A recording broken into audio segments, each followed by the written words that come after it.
मध्य प्रदेश विधानसभा का बजट सत्र आज से शुरू हो गया है। बजट के अलावा जिस एक मुद्दे पर सभी की निगाहें लगी हुई थी वो है विधानसभा अध्यक्ष का चुनाव। कांग्रेस ने पहले प्रत्याशी उतारने के लिए कमर कसी थी, लेकिन बजट सत्र के शुरू होने से पहले ही मैदान छोड़ दिया, जिसके बाद बीजेपी के गिरीश गौतम निर्विरोध अध्यक्ष चुने गए हैं। सवाल यह है कि आखिर कांग्रेस के इस कदम के पीछे कारण क्या है। आंकड़े पहले भी कांग्रेस के पास नहीं थे तो फिर प्रत्याशी उतारने की बात क्यों की थी, इसी पर आज चर्चा करेंगे। लेकिन उससे पहले आज की रिपोर्ट आपको दिखाते हैं। मध्य प्रदेश विधानसभा का बजट सत्र शुरू हो गया है। 2 मार्च को सदन के पटल पर बजट पेश किया जा सकता है। बहरहाल बजट के अलावा इस सत्र में विधानसभा अध्यक्ष के चुनाव पर भी सभी की निगाहें टिकी हुई थी। कांग्रेस ने पहले तो प्रत्याशी उतारने के लिए ताल ठोकी थी। बिना आंकड़ों के कांग्रेस की दमखम की हवा बजट सत्र शुरू होने से पहले ही निकल गई। फैसला किया गया कि कांग्रेस प्रत्याशी नहीं उतारेगी, जिसके बाद बीजेपी के लिए मैदान साफ हो गया। बीजेपी की तरफ से विधायक गिरीश गौतम ने अपना नामांकन दाखिल किया। कांग्रेस आरोप लगा रही है कि अध्यक्ष पद सत्ता को और उपाध्यक्ष पद विपक्ष को देने की परंपरा रही है। हालांकि खुद कांग्रेस ने 2018 में इसी परंपरा को तोड़ा था, जब अध्यक्ष और उपाध्यक्ष पद दोनों पर कांग्रेस ने अपने उम्मीदवार खड़े किए थे। दोनों ही जीते थे। 2018 में विधानसभा अध्यक्ष कांग्रेस का था, विधानसभा उपाध्यक्ष का पद भी कांग्रेस के पास ही था। एनपी प्रजापति विधानसभा के अध्यक्ष बनाए गए थे, वहीं हिना कांवरे विधानसभा उपाध्यक्ष चुनी गई थी। कांग्रेस ने बीजेपी को उपाध्यक्ष पद नहीं दिया था। कांग्रेस ने खुद परंपरा को तोड़ा और अब आंकड़ों की कमी के कारण उन्हीं परंपराओं की दुहाई दे रही है। बहरहाल अगर मध्य प्रदेश विधानसभा के आंकड़ों की बात करें, मध्य प्रदेश विधानसभा में कुल 230 सीटें हैं। बीजेपी के पास फिलहाल 126 विधायक हैं। कांग्रेस के पास विधानसभा में 96 सदस्य हैं। बसपा के 2 हैं और सपा का 1 विधायक विधानसभा में है। विधानसभा में 4 निर्दलीय विधायक भी हैं। दमोह की सीट फिलहाल खाली है। दमोह से कांग्रेस विधायक राहुल लोधी ने 25 अक्टूबर 2020 को विधानसभा की सदस्यता से इस्तीफा देकर बीजेपी ज्वाइन कर ली थी, जिसके कारण दमोह की सीट खाली है। बहरहाल बिना आंकड़ों के कांग्रेस ने ताल तो ठोक दी थी, लेकिन बजट सत्र से पहले ही उसने संसदीय परंपराओं की दुहाई देते हुए प्रत्याशी नहीं उतारने का फैसला किया, जिसके बाद बीजेपी के गिरीश गौतम के लिए मैदान साफ हो गया है। बात अगर गिरीश गौतम की करें तो गिरीश गौतम विंध्य क्षेत्र से आते हैं। 17 साल बाद विंध्य से विधानसभा स्पीकर बनने जा रहा है। 1993 से 2003 तक कांग्रेस के श्रीनिवास तिवारी इस पद पर रहे थे। गिरीश गौतम लगातार 4 बार से विधायक हैं। 2003 में गिरीश गौतम ने कांग्रेस के श्रीनिवास तिवारी को हराया था। 2008, 2013, 2018 में उन्होंने चुनाव जीता। ओजस्वी वक्ता हैं, तेजस्वी व्यक्तित्व के धनी हैं, धीर गंभीर हैं और विंध्य का पार्टी को बहुत दिया हुआ भी है, इसलिए सर्वोच्च पद पे विंध्य का गौतम जी बैठेंगे। कुल मिलाकर कांग्रेस अपने ही खेल में हारती दिख रही है। विधानसभा अध्यक्ष पद का चुनाव तो निर्विरोध हो गया है। उपाध्यक्ष पद के लिए बीजेपी ने रणनीति तैयार कर ली है। ऐसे में कांग्रेस का तिल मिलाना लाजमी है। Team news check. तो आज से सत्र की शुरुआत हो गई है और सबसे बड़ी बात यह है कि विधानसभा अध्यक्ष का चुनाव हो रहा है। गिरीश गौतम निर्विरोध चुने गए हैं। कांग्रेस जिसके पास मौका है इस सदन में सरकार को घेरने का, वो शुरू से ही बैकफुट पर नजर आ रही है, क्योंकि उसने पहले ये कहा था कि हम अपना उम्मीदवार खड़ा करेंगे, लेकिन सबको पता था कि आंकड़े नहीं है कांग्रेस के पास और शायद भलाई इसी में समझी कांग्रेस ने कि अपना उम्मीदवार नहीं उतार रहे हैं।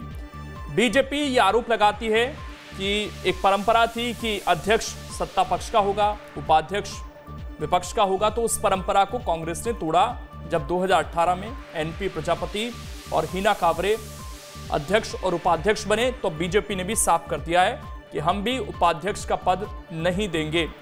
ऐसे में कांग्रेस के लिए ये बड़ा झटका है। फिलहाल कांग्रेस के 96 विधायक हैं सदन के अंदर, एक मजबूत संख्या है देखें, लेकिन 126 विधायक हैं बीजेपी के पास और इस लिहाज से कोई खतरा उससे नहीं है। गिरीश गौतम निर्विरोध चुने गए हैं। फिलहाल विधानसभा के अध्यक्ष 17 साल बाद विंध्य से विधानसभा स्पीकर बना है। 1993 से 2003 तक कांग्रेस के श्रीनिवास तिवारी अध्यक्ष थे और उन्हीं को हराया था गिरीश गौतम ने। पिछले 4 बार से चुनाव जीत रहे हैं। 2003 से ही 2008, 2013, 2018 में भी जीते और ऐसे में मजबूत दावेदार थे। विंध्य से जो मांग उठ रही थी कुछ नेताओं द्वारा भारतीय जनता पार्टी के, उन्हें भी साधने की कोशिश यहां से बीजेपी ने की है और एक जो विरोध के स्वर थे विंध्य की तरफ से उनको खत्म करने की कोशिश बीजेपी ने की है। तो ये बड़ा कदम है जो उठाया गया है। और सबसे बड़ी बात यह कि अब जब उपाध्यक्ष की बारी आएगी तो क्या कांग्रेस रिस्क लेगी अपना प्रत्याशी मैदान में उतारने का, क्योंकि उम्मीद तो ये थी, जिस तरह की बातचीत चल रही थी, कि अध्यक्ष पद के लिए भी कांग्रेस अपना उम्मीदवार उतार सकती है, लेकिन सत्र शुरू होने से पहले ही कांग्रेस ने यह कहा कि हम नहीं उतारेंगे अपना प्रत्याशी। हिना कांवरे इससे पहले विधानसभा के उपाध्यक्ष थी और एनपी प्रजापति इससे पहले अध्यक्ष थे, लेकिन जब सरकार बदली तो उन्होंने इस्तीफा दिया था और उसके बाद से ही प्रोटेम स्पीकर के तौर पर रामेश्वर शर्मा जिम्मेदारियों को संभाल रहे थे। कोरोना के दौर में यह पहला मौका है जब लंबा सत्र होने जा रहा है और इसीलिए पहले ही दिन चुनाव हुआ है अध्यक्ष का। दो खास मेहमान इस वक्त हमारे साथ जुड़ गए हैं। राकेश शर्मा जी हैं, बीजेपी के प्रवक्ता हैं, आपका स्वागत है सर। और हमारे साथ फिरोज सिद्दीकी हैं, कांग्रेस के प्रवक्ता हैं, आपका भी स्वागत है। सिद्दीकी जी, ऐसा लग रहा था कि सदन की शुरुआत कांग्रेस पूरे जोर शोर से करेगी, लेकिन जिस तरीके से पहले ही नाम वापस ले लिया, क्या बैकफुट पर सत्र के शुरू में ही कांग्रेस नहीं आ गई है? नहीं, बिल्कुल नहीं है। जनता से जुड़े मुद्दों को अभी सदन जब चलेगा तब भारतीय जनता पार्टी को ये समझ आ जाएगा कि जनता से जो जुड़े मुद्दे हैं उनको कांग्रेस उठाएगी, वो पूरे दमखम से उठाएगी। जहां तक स्पीकर का सवाल है, भारतीय जनता पार्टी आरोप लगा रही है कि साहब स्पीकर का पद जो है वो कांग्रेस ने परंपरा तोड़ी। तो मैं ये स्मरण करा दूं भारतीय जनता पार्टी को कि प्रोटेम स्पीकर बने थे दीपक सक्सेना जी छिंदवाड़ा वाले। उसके बाद अध्यक्ष का जब चुनाव हुआ था तो इन्होंने कुंवर विजय शाह को अध्यक्ष के पद के लिए उतारा और अध्यक्ष के पद के लिए उतारने के 2 दिन बाद जब एनपी प्रजापति जी अध्यक्ष बन गए तब हिना कांवरे जी उपाध्यक्ष का चुनाव उन्होंने कराया था और हिना कांवरे जी बनी थी। तो परंपरा तो भारतीय जनता पार्टी ने तोड़ी। ये क्यों लेके आए थे अध्यक्ष का पद पे चुनाव लड़ाने? जब भी कांग्रेस ने कहा था कि आप ना लड़ाएं इस पर, उपाध्यक्ष का पद हम दे देंगे, भारतीय जनता पार्टी नहीं मानी, लाई। और उसके बाद रणछोड़ दास ये बन गई, वोटिंग भी नहीं कराई, उससे पहले ही सदन छोड़ के भाग गए। फिर उपाध्यक्ष के पद में आए तब भी वोटिंग नहीं कराई और सदन छोड़ के भाग गए। तो भारतीय जनता पार्टी ने ये किया है। कांग्रेस तो हमेशा चाहती थी कि ये सदन की जो है गरिमा बनी रहे, जो परंपरा है वो बनी रहे। अध्यक्ष का जब चुनाव हुआ तो अध्यक्ष का चुनाव कराना ही इसलिए पड़ा क्योंकि भारतीय जनता पार्टी ने अपना कैंडिडेट उतारा था। उपाध्यक्ष का चुनाव तो उसके बाद हुआ था, लेकिन अब भारतीय जनता पार्टी उपाध्यक्ष का पद रखना चाहती है और परंपरा भारतीय जनता पार्टी अपनी तोहमत से बचना चाहती है। इसलिए कांग्रेस पर झूठे, पूरी साफ साफ झूठ बोल रहे हैं ये चुनाव। आप जो भी मैंने आपको तथ्य दिए हैं ये सारे तथ्य विधानसभा के सामने हैं। विधानसभा में ये सारी जानकारी हैं, उनके मिनट्स में जुड़े हुए हैं। तो अब कांग्रेस आज भी कहती है कि आप परंपरा को कायम रखिए। तो अब डेप्यूटी स्पीकर के लिए क्या स्टैंड है सर आपका? हमारी विधायक अब डेप्यूटी स्पीकर को लेकर क्या आगे रणनीति है कांग्रेस की? देखिए अभी शाम को देखिए मैं अभी अपनी तरफ से नहीं कह सकता being a party spokes person, लेकिन शाम को हमारे विधायक दल की बैठक है। विधायक दल की बैठक में ये सभी विधायक गण मिलके ये तय करेंगे कि उपाध्यक्ष के लिए लड़ना है, नहीं लड़ना है, और यदि लड़ना है तो कौन प्रत्याशी होगा, कौन लड़ेगा भारतीय जनता पार्टी के सामने। ये सामने आपको शाम तक क्लियर हो जाएगा। हमारे साथ हमारी सहयोगी दीप्ति चौरसिया भी जुड़ेंगी, उनसे भी बातचीत करेंगे, लेकिन एक रिएक्शन मैं ले लेता हूं राकेश जी से। राकेश जी, परंपराएं तो शुरू हुई थी ताकि सदन के अंदर एक अच्छा माहौल रहे, विपक्ष को भी मौका रहे, सत्ता पक्ष को भी उतना बेहतर मौका मिले। वो परंपराएं क्यों तोड़ी जा रही हैं सर? देखिए, मुझे बड़ा अच्छा लगता है जब कांग्रेस के विद्वान साथी अपनी गलतियों को छुपाने के लिए, अपने पापों को छुपाने के लिए भारतीय जनता पार्टी की आड़ लेते हैं। भारतीय जनता पार्टी के चाहे 176 विधायक हों या 182 विधायक हों, उसके बावजूद भी हमने उपाध्यक्ष का पद हमेशा कांग्रेस पार्टी को दिया। पर बड़ी मुश्किल से सत्ता में आई कांग्रेस पार्टी, सत्ता की लोलुपता के कारण आज जो पाप कांग्रेस पार्टी ने विधानसभा के पटल पे किया था, आप देखिए कि भारतीय जनता पार्टी की 109 सीटें थी और 114 सीटें कांग्रेस पार्टी की थी। ठीक, मात्र 5 विधायकों का अंतर था, इसलिए भारतीय जनता पार्टी ने अध्यक्ष का चुनाव लड़ा। आज बताइए कि मैं पिछले 15 दिन से लगातार कमलनाथ जी हों चाहे कांग्रेस के विद्वान साथी हों, उनकी लगातार बाइटें सुन रहा था कि हम अध्यक्ष का चुनाव लड़ेंगे विधानसभा में। आज अगर कांग्रेस पार्टी ने अपना कैंडिडेट नहीं उतारा तो क्या रणछोड़ दास कांग्रेस पार्टी हो गई है क्या कांग्रेस पार्टी डर के भाग गई है क्या? इस तरह की भाषा का उपयोग करके कहीं ना कहीं सदन की मर्यादा को तहस नहस करने वाले कांग्रेस के नेता ये क्यों नहीं बताते कि 114 और 109 में 5 विधायकों का अंतर था। अगर 5 विधायक इधर से उधर हो जाते तो भारतीय जनता पार्टी का अध्यक्ष चुना जाता, इसलिए हमने अपने अध्यक्ष का निर्णय किया था। पर जब देखा कि सदन नहीं चलने देने वाली कांग्रेस पार्टी वहां पर सिर्फ नौटंकी कर रही थी, इसलिए बहिर्गमन किया था। आप अभी सदन चलेगा उसमें देखिए कि कम से कम 15 बार कांग्रेस पार्टी सदन का बहिर्गमन करेगी, तो क्या रणछोड़ दास हो जाएगी क्या? मुझे आश्चर्य होता है। एक और बात मैं कहना चाहता हूं कि जिन पापों को कांग्रेस पार्टी ने सदन में बोया है, अब आप उन पापों को काटने का काम कर रहे हैं। भारतीय जनता पार्टी के प्रदेश सदस्य सम्मानित चाहे बीडी शर्मा जी हो, चाहे हमारे नेता राकेश जी, लेकिन परंपराओं को अगर बनाया रखा जा सकता है, ये तो स्वस्थ लोकतंत्र में ये सारी चीजें होती हैं। परंपराएं कोई हमारे संविधान की नहीं है, ये तो लोकतंत्र हमारा बना रहे, स्वस्थ लोकतंत्र रहे, विपक्ष को पूरा मौका मिले, इस तरह से परंपराएं शुरू हुई थी, उसका सम्मान बना रहे सदन के अंदर। तो अगर उन्हें कायम किया जा सकता है, आप ये कहते हैं कि बीजेपी हमेशा परंपराओं को कायम करने में आगे रहती है, हमारे जब 180 विधायक थे तब भी हमने कायम रखा, तो अब क्यों नहीं सर?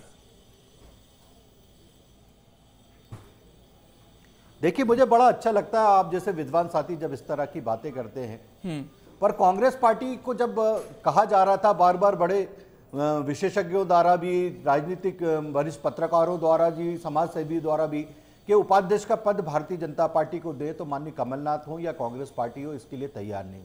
तो आज परंपराएं किसने तोड़ी हैं? भारतीय जनता पार्टी ने तो नहीं तोड़ी। मैंने तो कहा ना कि जब भारतीय जनता पार्टी प्रचंड बहुमत में थी तब भी हमने उपाध्यक्ष का पद कांग्रेस पार्टी को दिया। मेरा एक निवेदन है कि नियम कायदे कानून को कांग्रेस पार्टी तोड़े और आरोप भारतीय जनता पार्टी पे लगाए कि साहब जवाब ले लेते हैं सिद्दीकी जी, उस समय मुकाबला तो कांटे का था सर, ये सबको पता है, और कुछ भी हो सकता था। जिस तरह से सरकार चलती रही, 1-2 विधायक इधर उधर बार बार स्टैंड अपना चेंज करते थे।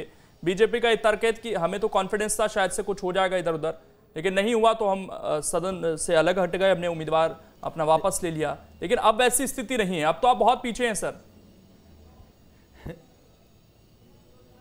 देखिए, ये जो परंपरा थी सदन में कि स्पीकर और डिप्टी स्पीकर का कभी चुनाव नहीं हुआ, ये मध्य प्रदेश में कांग्रेस पार्टी ने डाली थी। जब भारतीय जनता पार्टी के 10-15 भी विधायक मुश्किल से चुन के आते थे, तब भी ज़्यादातर इनसे ज़्यादा समाजवादी और कम्युनिस्टों के विधायक हुआ करते थे, तब भी उपाध्यक्ष का पद जो था वो विपक्ष को ही दिया जाता था। भारतीय जनता पार्टी तो बहुत सन 90 में आई है, जो दमदार आए, ये 77 के बाद ये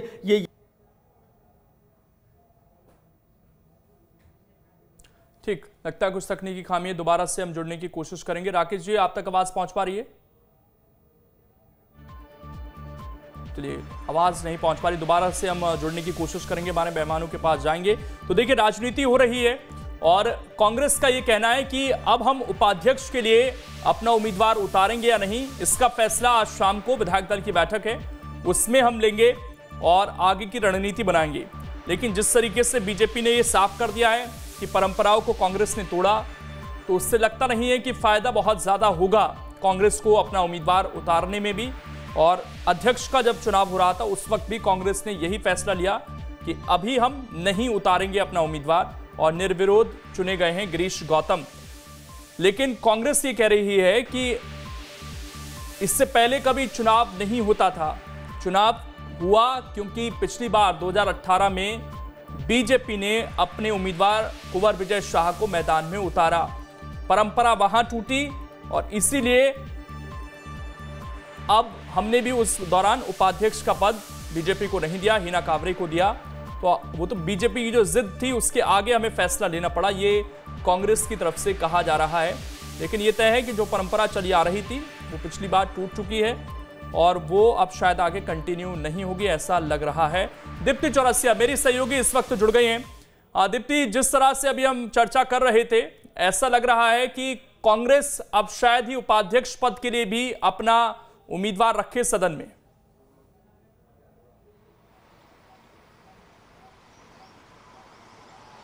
देखिए, जिस तरीके से जो सरकार लगातार फैसले लेती जा रही है, कहीं ना कहीं कांग्रेस बैकफुट पे जैसे आ गई हो और सामने आके लड़ने की स्थिति नहीं रख रही है। तो तय था कि भाई जो अध्यक्ष होगा, जो स्पीकर होगा, वो जो है कांग्रेस की तरफ से नहीं होगा, तो कांग्रेस ने निर्विरोध ही चुना जाना था, ये तय था। अध्यक्ष पद पे कांग्रेस का उम्मीदवार नहीं देना अपने आप में बड़ी अंडरस्टूड सी बात होती है कि ये तय है कि अध्यक्ष बीजेपी का ही होगा। लेकिन उपाध्यक्ष के लिए अगर कांग्रेस कोई कैंडिडेट नहीं दे रही है, इसका मतलब कहीं ना कहीं कांग्रेस जो है एक तरीके से सदन में हार मान चुकी है। कांग्रेस ये मान चुकी है कि नंबर तो उसके पास पहले ही कम हो चुके थे, लेकिन अब वो इस तरह से लड़ने की क्षमता भी नहीं रखना चाहती, मतलब ये भी नहीं अपना कोई कैंडिडेट भी नहीं देना चाहती। जबकि सबसे बड़ी बात यह है कि इस बार जो है विपक्ष की संख्या बहुत ज़्यादा है और कम से कम कांग्रेस को ये तय है कि उनकी जीत नहीं होगी, लेकिन कम से कम हार का मुंह न देखना पड़े, शायद इसलिए कांग्रेस ये कर रही है। और दूसरी बड़ी बात कि अगर चुनाव होते हैं या अगर किसी तरह से वोटिंग होती है, तो इसमें यह भी बात बड़े साफ तौर पर क्लियर होगी कि जो निर्दलीय विधायक थे वो किसकी तरफ हैं और जो सपा और बसपा के विधायक थे वो किसकी तरफ हैं। क्योंकि कांग्रेस अभी तक तो यही दावा कर रही है कि ये सारे विधायक उनके साथ हैं। तो हो सकता है कि कांग्रेस इस तरह की कोई स्थिति से बचने के लिए कर रही है, क्योंकि कांग्रेस को ये बात लगभग तय है कि उपाध्यक्ष भी अगर चुनाव की बारी आएगी तो अध्यक्ष तो उनका नहीं है, पर उपाध्यक्ष भी उनका नहीं बनेगा। तो ये बहुत सालों की परंपरा इस तरह से टूट रही है, क्योंकि आमतौर पर जब बीजेपी की सरकारें थी तो अध्यक्ष तो बीजेपी का होता था, लेकिन उपाध्यक्ष का पद बीजेपी अपनी खुशी से कांग्रेस को देती थी और सभी उसकी सहमति मानते थे। लेकिन जब जो स्थितियां बनी थी पिछली बार, जो कमलनाथ सरकार थी, उसने उपाध्यक्ष का पद भी जो है कांग्रेस के लिए लिया कि बीजेपी ने जो अध्यक्ष के लिए चुनाव क्यों कराया, इसलिए उपाध्यक्ष भी कांग्रेस का होगा। तब से ये सारी चीज़ें लगातार बदली हैं और अब इस वक्त अकेले अध्यक्ष उपाध्यक्ष की बात नहीं है, पर अब इस समय जो मध्य प्रदेश की विधानसभा है, इसमें सारे नज़ारे बदले हुए हैं। कोविड के बाद पहली बार सदन पूरी तरह से शुरू हुआ है। दूसरा, मुख्यमंत्री वापस जो है शिवराज सिंह चौहान दिखाई दे रहे हैं। विपक्ष भी बहुत मजबूत है, पहले विपक्ष मजबूत नहीं था। तो इस बार जो पूरा राजनीतिक परिदृश्य बदला हुआ है, उसकी कहीं ना कहीं गवाह बनेगी ये विधानसभा। विंध्य से सालों बाद विंध्य से स्पीकर चुना गया है और जिस चेहरे को चुना गया है वो चेहरा भी कहीं ना कहीं बीजेपी की एक अंदरूनी राजनीति या बीजेपी के बगावत के सुर को रोकने के लिए चुना गया है। क्योंकि ये माना जा रहा था कि विंध्य में जो उपाध्यक्ष के तौर पे जो नाम सामने आना चाहिए था वो राजेंद्र शुक्ला का नाम होना था, क्योंकि राजेंद्र शुक्ला पूर्व मंत्री भी हैं और शिवराज कैबिनेट के बड़े विश्वसनीय चेहरे के तौर पर सामने रहे हैं पिछले 13 सालों में, जब तक शिवराज सिंह चौहान मुख्यमंत्री रहे। और विंध्य से अगर किसी ने प्रतिनिधित्व किया तो राजेंद्र शुक्ला ने ही हमेशा किया। और सबसे बड़ी बात अंदर खाने की जो ये थी वो यही थी कि इसी एक चेहरे को लेकर विंध्य के बाकी नेताओं में जो है असंतोष था। बाकी नेताओं का लगातार यही सवाल था कि आखिर एक चेहरे को ही क्यों इतना प्रमोट किया जाता है या एक चेहरे को ही क्यों इतनी तरजीह दी गई, वो भी लगातार 13 साल तक। तो कहीं ना कहीं विंध्य में जो बगावती सुर थे या जो असंतोष था, उसको साधने के लिए गिरीश गौतम का नाम स्पीकर के तौर पे सामने आया और उनको निर्विरोध स्पीकर बनाया गया। तो बीजेपी के लिए स्पीकर को चुनना उतना ही कठिन था जितना कि कठिन मुख्यमंत्री शिवराज सिंह चौहान के लिए अपने मंत्रिमंडल का विस्तार करना था। बिल्कुल, ये इस वक्त सरकार के साथ दिक्कत है। हमारे साथ गेस्ट वापस जुड़ गए हैं। सिद्दीकी जी, मैं कुछ दूसरा सवाल पूछूं उससे पहले जो आपकी बात अधूरी रह गई थी, मैं चाहूंगा उसे पूरा कर लें आप जल्दी से। देखिए, अधूरी ये जो भारतीय जनता पार्टी है ये इस बात को स्पष्ट कर ले कि इन्होंने सदन की परंपरा तोड़ी है। जब हमारे 122 का बहुमत था, आप 109 पे थे, सत्ता में हम थे, सीधी बात है कि सत्ता पक्ष को ये दिया जाता है। तो आज फिर भारतीय जनता पार्टी ये बात क्यों कर रही कि 5 का डिफरेंस था, 4 का डिफरेंस था, 3 का डिफरेंस था। जब बात है कि सदन में हम चुनाव नहीं कराते तो नहीं कराते। अब भारतीय जनता पार्टी, क्योंकि इतना ज़्यादा भारतीय जनता पार्टी में लंबी लाइन लग गई है जब से सिंधिया के विधायक आए हैं और वो मंत्री बने हैं, तो अब वो किसी तरीके से एक उपाध्यक्ष का पद रख के अपने जो असंतुष्ट विधायक हैं उनमें से किसी को संतुष्ट करना चाहती। इसलिए अब भारतीय जनता पार्टी पूरी ताकत लगाएगी इस बात के लिए। और जब से सिद्दीकी जी, लेकिन आपके पास भी एक मौका तो है, मुख्यमंत्री रहे, आपके पास भी एक मौका तो है कि कम से कम उम्मीदवार अगर आप उतारेंगे उपाध्यक्ष के तौर पर उम्मीदवार उतारेंगे तो ये पता चल जाएगा कि जो निर्दलीय आपकी सरकार को किसी समय में मजबूत कर रहे थे वो किस तरफ हैं। कम से कम उम्मीदवार तो उतारिएगा उपाध्यक्ष के तौर पे। देखिए, ये निर्णय जो है ये अभी निर्णय विधायक दल की बैठक में होगा कि किसको उतारना है, कौन उपाध्यक्ष पद का उम्मीदवार रहेगा। और अभी हम पत्ते खोलना भी नहीं चाहते। जब हम शाम होगी, शाम के बाद हमारी बैठक हो जाएगी, फिर हम भारतीय जनता पार्टी की बात करेंगे और पूरी ताकत से जो भी काम करेंगे हम पूरी ताकत से करेंगे और निर्णायक करेंगे, ये स्पष्ट है। राकेश जी, ये बहुत महत्वपूर्ण है कि ये जो सरकार चल रही है इस पर दबाव तो कई बार दिखा है सर। जिस तरीके से मंत्रिमंडल में देरी हुई, ये आरोप बार बार लगते हैं कांग्रेस की तरफ से, और अब जो आरोप लगा है वो भी बड़ा है कि कुछ और लोग हैं जिन्हें आप संतुष्ट करना चाहते हैं और इसीलिए उपाध्यक्ष का पद भी आप नहीं छोड़ना चाहते हैं। कम से कम एक विधायक को वहां फिट किया जा सकेगा। देखिए, कांग्रेस पार्टी क्या कह रही है क्या नहीं कह रही है इससे कोई फर्क नहीं पड़ता।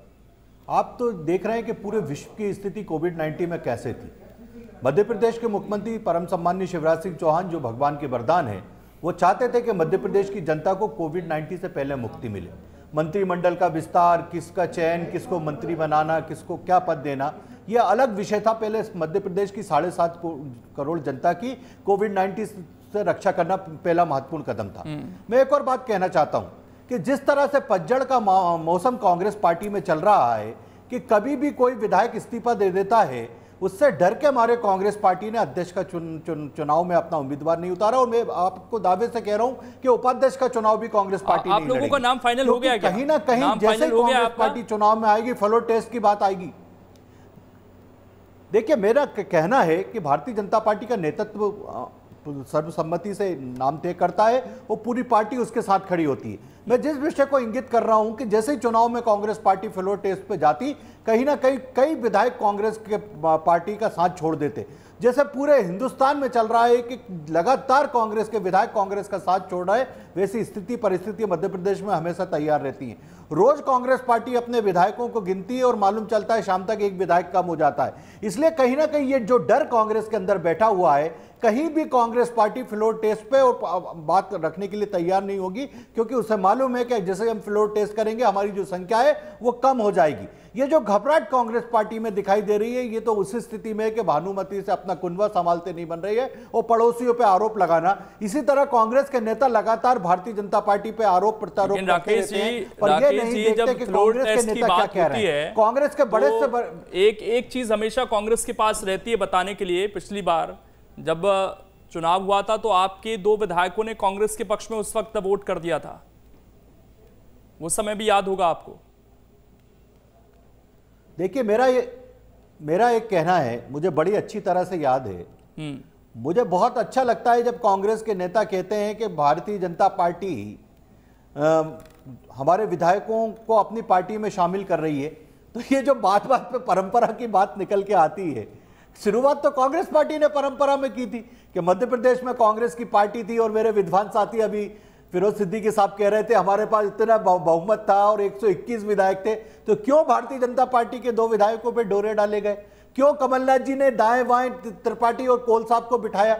इस बात का तो जवाब कांग्रेस पार्टी को देना चाहिए। अब अगर कांग्रेस पार्टी के विधायक एक बार आपने कहा कि बहुत सारे विधायक हैं जो अभी क्रॉस वोटिंग कर सकते हैं, तो एक बेहतर मौका है सर, एक बेहतर मौका है कि स्थिति स्पष्ट हो जाए। चुनाव अगर कांग्रेस उम्मीदवार उतार देती है तो बिना व्हिप के चुनाव हो जाना चाहिए एक बार सदन में। आपको नहीं लगता स्थिति साफ हो जाएगी?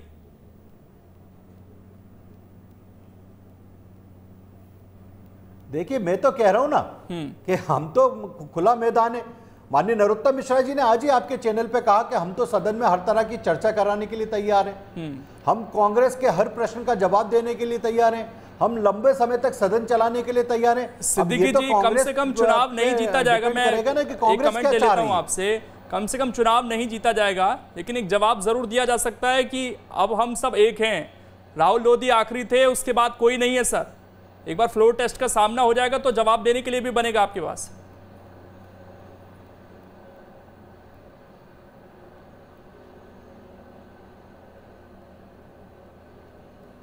चलिए, लगता है संपर्क फिर से टूट गया है। मैं दीप्ति से एक आखिरी कमेंट ले लेता हूं, समय थोड़ा सा कम है।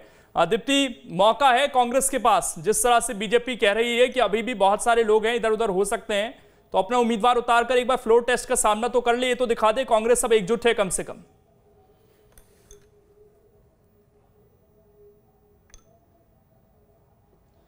देखिए, बीजेपी ये लगातार बोल रही है, लेकिन जिस तरीके से कांग्रेस पहले ही तय कर चुकी है और कहीं ना कहीं ये तय करने के पीछे कोई बड़ी वजह रही होगी। जैसे मैं आपको बता रही हूँ कि विपक्ष और निर्दलियों, माफ कीजिएगा, सपा बसपा और निर्दलीय विधायकों को लेकर जो है फैसला हो सकता है, दिखाई दे सकता है सदन के फ्लोर पे कि आखिर वो किसके साथ हैं, क्योंकि अब तक जितनी समर्थन देने या नहीं देने की बात हुई वो सदन से बाहर हुई है, सदन के अंदर नहीं हुई है। और ये बात बिल्कुल सच है जो सूत्रों के हवाले से उस समय भी कहा जा रहा था कि कांग्रेस ने मार्च में भी फ्लोर टेस्ट नहीं कराया पिछले साल। उसकी वजह यही थी कि कांग्रेस को ये डर था कि जो 22 विधायक टूटे हैं, इसके अलावा भी कई सारे ऐसे विधायक हो सकते हैं वो अगेंस्ट वोट करेंगे। तो यही वजह रही कि उनको ये समझ में आ रहा था कि शाम तक स्थिति साफ हो जाएगी। अध्यक्ष पद के लिए तो स्थिति साफ हो गई है, उपाध्यक्ष पद के लिए भी दीप्ति हम थोड़ा सा इंतजार और कर लेते हैं, स्थिति ज्यादा स्पष्ट हो जाएगी। विधायक दल की बैठक है कांग्रेस की। फिलहाल आप सभी का शुक्रिया जुड़ने के लिए। सदन की कार्रवाई लगातार चल रही है, अपडेट आपको लगातार देते रहेंगे। बजट भी आना है, महत्वपूर्ण सत्र है और चर्चा भी इस सत्र में होगी तमाम चीजों को लेकर और साथ ही उपाध्यक्ष पद को लेकर अभी भी सस्पेंस बना हुआ है।